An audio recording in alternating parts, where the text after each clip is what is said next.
আসসালামু আলাইকুম। আমি শরীফ আল হাসান। আজকে এসএসসির উচ্চতর গণিতের স্থানাঙ্ক জ্যামিতির ত্রিভুজের ক্ষেত্রফল নির্ণয় ও চতুর্ভুজের ক্ষেত্রফল নির্ণয় কিভাবে করতে হয় তা আমি শিখাবো। সুতরাং এই বোর্ডে 3টি প্রশ্ন দেওয়া আছে এবং এই 3টি প্রশ্নের স্থানাঙ্কের মান দেওয়া আছে, বিভিন্ন ধরনের মান দেওয়া আছে এবং এই মানগুলা থেকে আমি 3টা প্রশ্ন লিখেছি। তো ক্ষেত্রফল নির্ণয় করতে বলেছি। তো তার আগে ত্রিভুজ মানে হচ্ছে ত্রিভুজের 3টা বাহু থাকে, চতুর্ভুজের থাকে 4টি বাহু। তাহলে ত্রিভুজের 3টা বাহু যদি থাকে তাহলে ত্রিভুজের স্থানাঙ্ক থাকবে 3টা দেওয়া।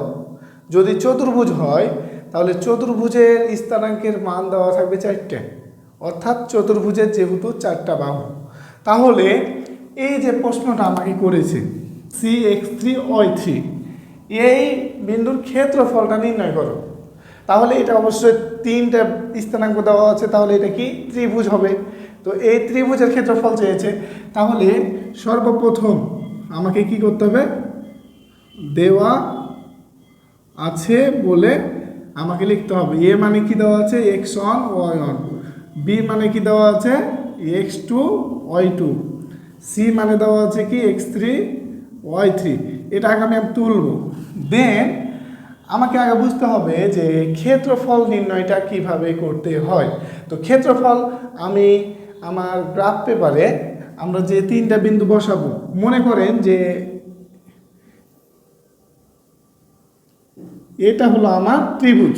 এই ত্রিভুজের স্থানাঙ্ক এ মানে দেওয়া আছে কি x1 y1, x1 y1। এটাই মনে করি আমরা একটা ত্রিভুজ। বি এর স্থানাঙ্ক দেওয়া আছে যে x2 y2 এবং সি এর স্থানাঙ্ক দেওয়া আছে x3 y3।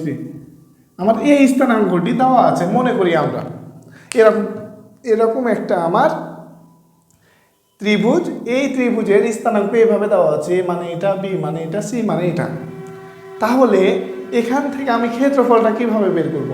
ক্ষেত্রফল বের করতে গেলে আমাকে সর্বপ্রথম আগে লিখতে হবে যে কি এ বি সি। তাহলে লিখি যে ক্ষেত্রফল এ বি সি, ত্রিভুজের ক্ষেত্রফল এ বি সি, ত্রিভুজের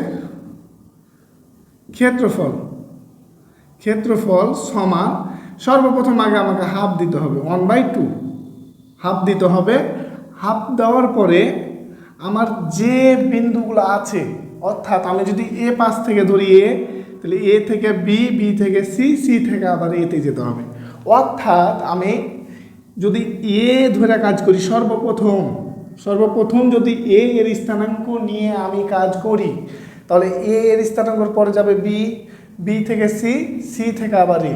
অর্থাৎ আমি যেখানে শুরু করব ঠিক সেখানে আমি শেষ করব। মানে আমার এ থেকে যাবে আগে বি, বি গেল, বি থেকে যাবে সি, সি থেকে যাবে আমার এ, দেন হচ্ছে এতে আমরা শেষ করব। যদি আমরা বি নিই তাহলে বি থেকে যাবে সি, সি থেকে যাবে এ থেকে আবার সি যাবে, মানে বি যাবে। তাহলে বি হচ্ছে আমার শেষ বিন্দু।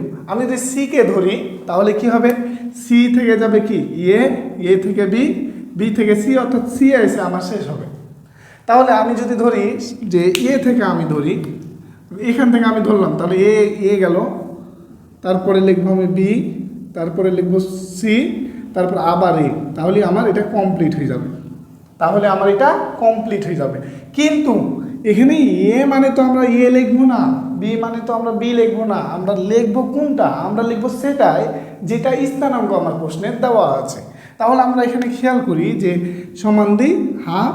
এবার এ মানে তো এ লিখবো না, আমরা সর্বদা লিখবো এ এর স্থানাঙ্ক। তো এর স্থানাঙ্ক কি, এ মানে হচ্ছে x1 আর একটা y1 লিখে দিলাম। এবার বি মানে কি, বি মানে হচ্ছে আমার কি x2 y2, তাহলে x2 y2 আমি লিখে দিলাম। এবার সি মানে কি, সি মানে হচ্ছে x3 y3। এবার আবার এতে শেষ করছে, তাহলে এর স্থানাঙ্ক কি x1 y1, আমি এভাবে লিখে দেব। দেন এভাবে আমার লেখার পরে আমি আমার এই যে মডুলাস মান আছে, মডুলাস মানের ভিতরে এভাবে আমি পূর্ণ করে দেবো স্থানাঙ্কগুলোকে দিয়ে। দেন তারপরে আমাকে হাফ আছে, হাফ আমি বসাবো। এবার আমাকে এই যা আছে আর এভাবে x1 y2, তারপরে হচ্ছে x2 y3, x3 y1, এটা গুণ করতে হবে। কি এটার সাথে x1 আর y2, তাহলে গুণ করি আমরা x1 y2 প্লাস x, তারপরে এটার সাথে এটা গুণ করলে কত x2 y3 প্লাস এটার সাথে এটা করলে কত হয় x3 y1, ব্র্যাকেট ক্লোজ। আমি দিয়ে দিলাম ব্র্যাকেট ক্লোজ। এবার সূত্র অনুযায়ী আমার মিডিলে দিতে হবে মাইনাস দেওয়ার পরে ঠিক ব্র্যাকেট দিয়ে আমি এবার অপোজিটভাবে এটার সাথে এটা, এটার সাথে এইটা, এটার সাথে এটা আমি কি করব, গুণ করব, তাহলে আমার হয়ে যাবে। তাহলে y1 আর x2 আর plus y2 x3 plus y3 x1 আমি গুণ করলাম। দেন এভাবে আমি যে অ্যান্সারটা পাবো, এখানে একটা মাইনাস এ অ্যান্সার, এটা থেকে এটা বিয়োগ দেবো, দেন আমি যেটা ক্যালকুলেশন করে পাবো সেটাই আমার অ্যান্সার, অর্থাৎ ক্ষেত্রফলের মান। এভাবে আমার প্রত্যেকটা অঙ্কের ক্ষেত্রফল নির্ণয় করতে হবে। আমার যতগুলো অঙ্কের ক্ষেত্রফল চাইবে স্থানাঙ্ক থেকে, যদি আমার বলে যে চতুর্ভুজের ক্ষেত্রফল নির্ণয় করো, ঠিক আমরা সেমভাবে করব। ঠিক আমরা কতভাবে করব, সেমভাবে করব, আমরা কোনো কিছু চেঞ্জ করব না, আমরা ডিরেক্টলি এইভাবে করব। রুলসটা হচ্ছে যে সর্বপ্রথম দেওয়া আছে বলে স্থানাঙ্কগুলোকে আমরা তুলব, দেন তোলার পরে আমার ত্রিভুজ থাকলে আমার তিনটা বাহুর দৈর্ঘ্য দেওয়া থাকবে, মানে স্থানাঙ্ক দেওয়া থাকবে, তিনটা স্থানাঙ্ক দেওয়া থাকলে আমরা মনে করি ত্রিভুজ। ওই ত্রিভুজের স্থানাঙ্কগুলা আমি যদি এ থেকে শুরু করি, তাহলে এ বি সি আবার এতে শেষ করতে হবে, অর্থাৎ এ বি সি এতে শেষ করতে হবে। এবার আমি নিলাম যে বি, তাহলে আমাকে আগে লিখতে হবে এখানে কি বি, তারপরে লিখতে হবে সি, তারপরে লিখতে হবে এ, তারপরে লিখতে হবে কি এ থেকে আবার বিতে, অর্থাৎ আমি যেটা লিখব ওইটাতে আমাকে শেষ করতে হবে। ঠিক এভাবে আমাকে করতে হবে। চতুর্ভুজের ক্ষেত্রে ঠিক সেম, কোনো কিছু চেঞ্জ নাই, ঠিক এভাবে আমরা করব। এতক্ষণ আমরা ত্রিভুজের ক্ষেত্রফল কিভাবে নির্ণয় করতে হয় তা আমরা চলকের মাধ্যমে শিখলাম। এবার আমরা সংখ্যার মাধ্যমে কিভাবে ত্রিভুজের ক্ষেত্রফল, কিভাবে চতুর্ভুজের ক্ষেত্রফল নির্ণয় করতে হয় তা আমরা শিখব। তো এবার আমার প্রশ্ন নাম্বার 2-এ আসি। প্রশ্ন নাম্বার 2-এ আমার দেওয়া আছে এ একটা ই বিন্দু স্থানাঙ্ক, বি বিন্দুর স্থানাঙ্ক, সি বিন্দুর স্থানাঙ্ক দিয়ে বলেছে বিন্দুর সাহায্যে ক্ষেত্রফল নির্ণয় করো। তাহলে সর্বপ্রথম কাজ হলো আমাকে আগে নাম্বারটা দিয়ে দিই, দেওয়া আছে বলে আমি তুলব, দেওয়া আছে বলে আমি এ মানে কত 2,3, বি মানে কত 4,5, সি মানে কত 6,1 আগে আমি তুলব। তোলার পরে কি বলবো যে এ বি সি, ত্রিভুজ এ বি সি এর ক্ষেত্রফল, তাহলে ক্ষেত্রফল সমান হাফ দিতে হবে, এবার মডুলাস দিতে হবে। এবার মডুলাস দেওয়ার পরে আমরা কি করব, মডুলাস দেওয়ার পরে আমরা এইগুলা স্থানাঙ্কগুলো বসাবো। তো কিভাবে বসাতে হয়, আগে আমরা চলে আসি আমার গ্রাফ খাতায়। এ মানে হচ্ছে 2,3, তা আমি 2,3 বসালাম গ্রাফ পেপারে সুন্দরভাবে। এভাবে করে আমি গ্রাফ পেপারে আমার বসাবো এর মান 2 আর 3, তাহলে এক্স বরাবর 2 যাবে, 1 ঘর 2 ঘর, 3 মানে গেল উপরে, এখানে গেল মনে করেন। এবার বি মানে 4,5, তাহলে নিচ দিকে গেল 4, 5 গেল উপরের দিকে, অর্থাৎ মনে করেন যে এখানে আসছে। এবার সি মানে হচ্ছে 6,1, তাহলে এখানে 6 গেল, এবার 1 গেল এখানে, মনে করেন যে 1 এখানে গেছে। তাহলে এখান থেকে এটা হচ্ছে আমার একটা কি হলো, ত্রিভুজ উৎপন্ন হলো। তো এই ত্রিভুজের কার মান কোনটা আমরা একটু খেয়াল করে নিই, যে এখানে কিসের মান আছে। আমরা এটা সাপোজভাবে ধরে নিচ্ছি, এটা হচ্ছে আমার এ এর মান, এ মানে কত 2,3, তবে 2,3 বসাই দেবো। এবার বি মানে কত, বি মানে হচ্ছে যে 4,5, সি মানে কত, সি মানে হচ্ছে 6,1, তাহলে আমি এটা বসাই দেবো সুন্দরভাবে। দেন বসানোর পরে আমার গ্রাফ খাতায় বসানোর পরে আমি বলেছি ক্ষেত্রফল নির্ণয় করতে গেলে আমার যে বিন্দুতে আমি স্টার্ট করব, যে বিন্দু থেকে, ওই বিন্দু থেকে স্টার্ট যদি আমি করি, ওই বিন্দুটাতেই শেষ হবে আমার মানটা। অর্থাৎ আমি এতে স্টার্ট করলে এ থেকে যাবে সি, সি থেকে যাবে বি, বি থেকে যাবে আবার এ। তাহলে এতে আমি যদি শুরু করি এতে শেষ করতে হবে, আমি যদি সিতে শুরু করি তাহলে আমার সিতে শেষ করতে হবে। সিতে আমি যদি ধরি সিকে, তাহলে সি থেকে যেতে হবে বি, বি থেকে এ থেকে আবার সি, তাহলে আমার শেষ হয়ে যাবে।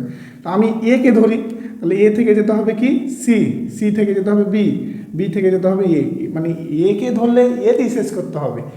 বিতে যদি বি স্থানাঙ্ক নিয়ে আমি প্রথমে কাজ করি তাহলে বিতে আমার শেষ করতে হবে, সি করলে আমার ঠিক ঘুরে সিতে আমার শেষ করতে হবে। তাহলে আমি একে ধরলাম, আমি ধরলাম একে, তাহলে একে ধরলে এর স্থানাঙ্ক আগে লিখতে হবে কত 2 3, তারপরে কি লিখতে হবে সিকে ধরেছি, তাহলে সি মানে হচ্ছে 6,1, তারপরে আমি ধরেছি কাকে যে বিকে ধরেছি, তাহলে বি মানে হচ্ছে 4 আর 5, তারপরে আমার এ শেষ করতে হবে, এ মানে হচ্ছে 2 3, শেষ করে দিলাম, দেন ক্লোজ, মডুলাস মান দিয়ে ক্লোজ। এবার আমি সমানের নিচে সমান দিব, হাফ আছে হাফ লিখবো সুন্দরভাবে। এবার আমি সমাধান করব, এটার সাথে এটা গুণ হয়, এটার সাথে এটা গুণ হয়, এটার সাথে এটা গুণ হয়। এবার আমি সুন্দরভাবে ক্যালকুলেশন করি, 2 1 2, 5 6 30 প্লাস 4 3 4 12, তাহলে আমার হয়ে গেল। এবার এখানে সূত্রের একটা মাইনাস দিতে হয়, সূত্রের কি দিতে হয় মাইনাস, দেন এবার এভাবে তার বিপরীতভাবে গুণ দেবো, এটার সাথে এটা গুণ, এটার সাথে এইটা গুণ, তাহলে 3 6 18, 4 1 প্লাস 4 প্লাস 5 2 10। এবার আমি চলে আসি সমান হাফ। এবার আমার এটা যোগ করলে কত হয় 2 আর 30-এ 32, 32 আর 12-তে 44, তাহলে এটা গুণ আছে দিয়ে দিলাম 44 মাইনাস 44 মাইনাস কত 18 হচ্ছে কত 22, 22 আর 10-এ 32, তাহলে 32 বিয়োগ, তাহলে হাফ গুণিত 44 থেকে 32 বিয়োগ করলে কত হয় 44 বিয়োগ 32, তাহলে হয় আমার কত 14, সম্ভবত 14। আমরা সুন্দরভাবে ক্যালকুলেটারে করব, তাহলে কত হয় এটা 12 হয়, 12 না 14, এটা 12 হয়, তাহলে আমরা 12 লিখি। তাহলে এটার সাথে এটা আমরা সুন্দরভাবে ক্যালকুলেটার করব, 12 ডিভাইড বাই 2 তার মানে হচ্ছে 6, তাহলে ক্ষেত্রফল মানে বর্গ একক, এত বর্গ একক, অর্থাৎ আমার অ্যান্সারটা হয়ে গেল। এভাবে করে আমরা প্রত্যেকটা ত্রিভুজের অথবা চতুর্ভুজের যে কোনো যেটাই বলুক না কেন আমরা ক্ষেত্রফল ঠিক এভাবে নির্ণয় করব। আমরা যদি আমি এতে শুরু করি তাহলে আমাকে এতে শেষ করতে হবে, অর্থাৎ এই স্থানাঙ্ক নিব, তারপরে বি সি নিয়েছি, তারপরে বি নিয়েছি, তারপরে এতে। এবার যদি আমি সি নিতাম তাহলে সি বি এ, আবার সিতে শেষ করতাম। এভাবে করে আমরা প্রত্যেকটার ক্ষেত্রফল নির্ণয় করব। এবার আমি ঘড়ির কাঁটার দিকে নিয়েছি না বিপরীত দিকে নিয়েছি, এটা আমরা মানে কোন দিকে নেব। আমি যদি ঘড়ির কাঁটার দিকে নিই তাহলে আমার মানটা হয় নেগেটিভ আসবে, ঘড়ির কাঁটার বিপরীত দিকে নিলে মানটা পজিটিভ আসবে, মানে উল্টা পাল্টা, জাস্ট মাইনাস প্লাসের মানে উল্টা পাল্টা আসবে, দেন অ্যান্সার আমার সব কিছু সেম আসবে। তো এভাবেই আমার প্রত্যেকটার ক্ষেত্রফল নির্ণয় করতে হয়। যদি আমাকে এবার বলে চতুর্ভুজ, তাহলে চতুর্ভুজের ঠিক একই নিয়ম, যে সর্বপ্রথম যেটাকে ধরে আমি করব ওইটাকেই আমার শেষ করতে হবে, আমি যেভাবেই করি না কেন। তাহলে এখন আমরা এই কার ক্ষেত্রফল, যে এখন আমরা শিখব যে কিন্তু ক্ষেত্রফল নির্ণয়, অর্থাৎ 4টা স্থানাঙ্ক দেওয়া আছে। তো 4টা স্থানাঙ্ক দেওয়া মানে কি, এটা একটা হবে কি চতুর্ভুজ, আর চতুর্ভুজের ক্ষেত্রফল কি ঠিক সেমভাবে নির্ণয় করতে হয়, কোনো ভেজাল নাই, কোনো ক্যাচাল নাই, কোনো ঝামেলা নাই। আমরা সুন্দরভাবে ক্ষেত্রফলটা নির্ণয় করব এইভাবে। এতক্ষণ আমরা ত্রিভুজের ক্ষেত্রফল কিভাবে নির্ণয় করতে হয় তা আমরা শিখলাম। এবার আমরা শিখব যে চতুর্ভুজের কিভাবে ক্ষেত্রফল নির্ণয় করতে হয়। তো চতুর্ভুজ মানে আমার 4টা স্থানাঙ্ক দেওয়া থাকবে, 4টা স্থানাঙ্ক দেওয়া থেকে আমাকে তাহলে বুঝতে হবে যে এটা চতুর্ভুজ। চতুর্ভুজ মানে 4টা স্থানাঙ্ক দেওয়া থাকবে, তাহলে আমরা সব 3 নাম্বার করছি, যেহেতু চতুর্ভুজ 3 নাম্বার প্রশ্নে কয়টা স্থানাঙ্ক দেওয়া আছে 4টা, তাহলে এটা কি, এটা একটা চতুর্ভুজ। তাহলে আমরা সর্বপ্রথম 3 নম্বর দিয়ে কি করব, আগে দেওয়া আছে বলে তুলবো, দেওয়া আছে বলে তুলবো। কেমন দেওয়া আছে, এ মানে কত 2 1, বি মানে হচ্ছে 4 5, সি মানে কত 7 4, আর ও ডি মানে কত 5 2। আমি সুন্দরভাবে তুলব। তোলার পরে আমার কাজটা কি, তোলার পরে আমাকে কি ABCD এর ক্ষেত্রফল, ABCD এর ক্ষেত্রফল সমান দিতে হবে। তাহলে ABCD এর ক্ষেত্রফল সমান হাফ, একই সূত্র হাফ, এটা দিব। দেন আমি বিন্দুগুলো যে আমি বসাবো, তো এবার কিভাবে বসাবো, আমরা চলে আসবো গ্রাফ পেপারে। গ্রাফ পেপারে আমি এই বিন্দুগুলো সুন্দরভাবে বসাবো, অর্থাৎ এভাবে করে আমার এক্স অক্ষ ওয়াই অক্ষ আমার এটা গ্রাফ। এই পেপারে আমি বিন্দুগুলো বসাবো 2,1, তাহলে আমি 2,1 মনে করি এখানে 2,1 বসালাম। এবার আসি বি মানে 4,5, তাহলে 4,5 মনে করেন এইখানে বসে গেল। সি মানে 7,4, তাহলে 7,4, তাহলে 4 মানে এখানে বসে গেল মনে করেন। এবার ডি মানে 5,2, তাহলে এটা 5,2 মনে করেন এখানে বসে গেল, 5,2 এখানে বসে গেল মনে করেন। তাহলে আমার এখানে একটা কি একটা দাঁড়ালো চতুর্ভুজ দাঁড়ালো মনে করেন এটা আমার একটা চতুর্ভুজ দাঁড়ালো মনে করেন সাপোজ। তো আমার এখানে এ এর স্থানাঙ্ক কী কী ছিল, এ মানে ছিল কত 2,1, এ মানে 2,1। এবার বি এর স্থানাঙ্ক কত ছিল 4,5 ছিল, তাহলে বি মানে এটা ছিল, তাহলে 4,5। এবার সি এর স্থানাঙ্ক কত ছিল 7,4, সি মানে 7,4। এবার ডি এর স্থানাঙ্ক কত ছিল 5,2 মনে করেন। এভাবে আমার আসছে চিত্রটা। তাহলে এখানে 4টা পাবো, এটা অবশ্যই চতুর্ভুজ, আমি প্রকৃতি বলছি না, আমি এটা চতুর্ভুজ। এটার ক্ষেত্রফল আমরা কীভাবে নির্ণয় করব, তাহলে হাফ দিব, মডুলাস চিহ্ন দিব। এবার মডুলাস মানে প্রথমটা দিব মডুলাসের, দেন দেওয়ার পরে আমার সুন্দরভাবে আমি কি করব, এই যে আমার এইটা আছে, আমি যদি এতে স্টার্ট করি তাহলে আমাকে এতে শেষ করতে হবে, মানে এ থেকে যাবে ডি, ডি সি বি, এতে শেষ করতে হবে। আমি যদি স্টার্ট করি ডিতে, তাহলে ডি থেকে যাবে সি, সি থেকে বি, বি থেকে এ থেকে ডি, অর্থাৎ ডি আমাকে শেষ করতে হবে। তাহলে আমি ধরি এ থেকে ধরি, এ বিন্দু থেকে ধরি, তাহলে এ থেকে যাবে কি ডি, তাহলে এ মানে কত 2 1 বসাই দেব। এবার ডি মানে ধরতে হবে, ডি মানে কত 5 2, তারপর সি মানে হচ্ছে 7 4, তারপরে বি মানে হচ্ছে 4 5। এবার বি মানে হচ্ছে 4 5। এবার এ মানে আমরা কি 2 or 1, মানে অর্থাৎ আমি যেখানে শুরু করেছি এ থেকে ঠিক এ বিন্দুতে আমার শেষ হয়েছে স্থানাঙ্ক, ঠিক আমি এভাবে তুলব। তোলার পরে সমাধান করব 1/2। এবার গুণ করতে হবে এটার সাথে এটা, এটার সাথে এটা, এটার সাথে এটা, অর্থাৎ আর এইভাবে আমরা গুণ করব। তাহলে গুণ করি 2 2 4 প্লাস 4 5 20, প্লাসে প্লাসে প্লাস, সবটি প্লাস সেজন্য প্লাস দিচ্ছি আমরা। 5 7 35 প্লাস 4 1 4 হলো।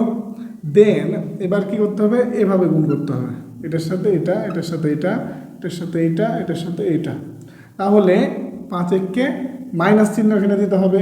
এবার 5 1 5, 7 2 14, সবটি প্লাস, প্লাস 4 4 16 প্লাস 5 2 10।